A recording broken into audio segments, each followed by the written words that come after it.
firefighter swam out toward the dog and eventually got her back toward the shore. Look at her paddling.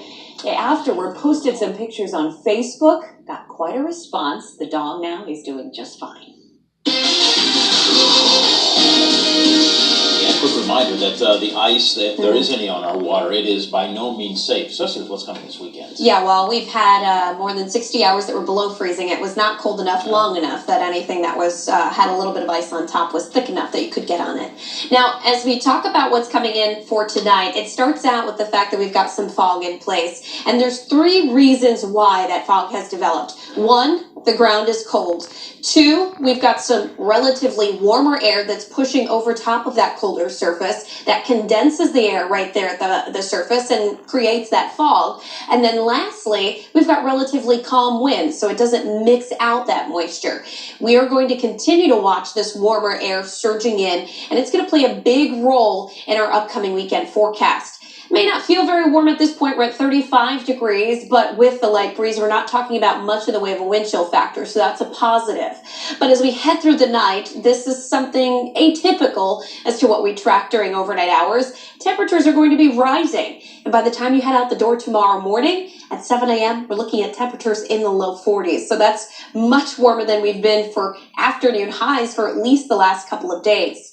Live Doppler 7 radar, you can see there are some showers out there. Even in the far northern part of our viewing area, it does appear that some of the surface temperatures may be cold enough to create some slick spots. So watch out for those streets that may look a little wet, especially overpasses and bridges. At least for the next few hours, might be a little slippery.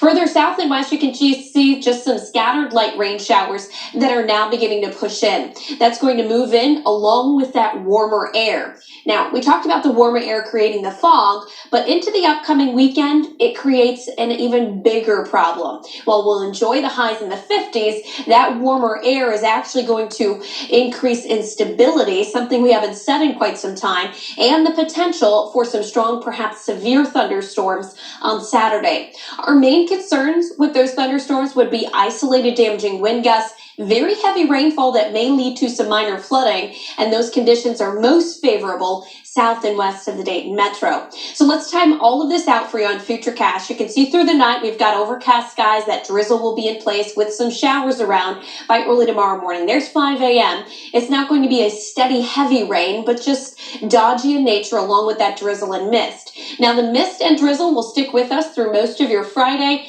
It'll be Friday night into the early mornings of Saturday that we start to see that steady, widespread, heavy rain. See how it engulfs the area by 8 o'clock in the morning on Saturday and is going to be with us through a majority of the day. By lunchtime Saturday, that's when we could see that best chance for those stronger thunderstorms.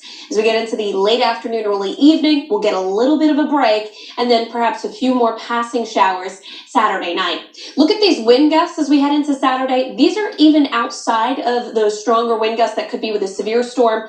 Winds gusting up over 30 miles an hour. Rain totals, by the time Saturday wraps up, we're talking about an inch, perhaps an inch and a half in a lot of locations. So it is going to be a soaking weekend and a little bit windy as well. 35 degrees is where we're sitting now. We're going to watch those temperatures rising, as I mentioned, by daybreak already into the 40s.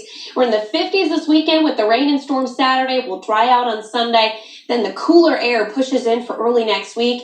Chance for a few flurries or snow showers Tuesday and Wednesday. Wake up tomorrow morning with Kirsty at 4:25. She'll be tracking the areas of patchy fog.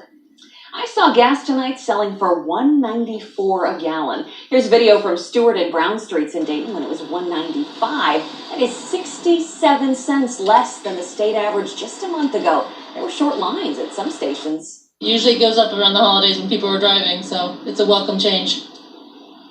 Believe it or not, gas prices could continue to fall for another week or so. That's when OPEC meets with Russia. Experts say prices will probably level out somewhat. Yeah, what a great surprise when this airman returned home to Fairborn. How long he's been gone and how the family's plans to spend the next couple days. Dayton Daily News, celebrating 120 years of real journalism.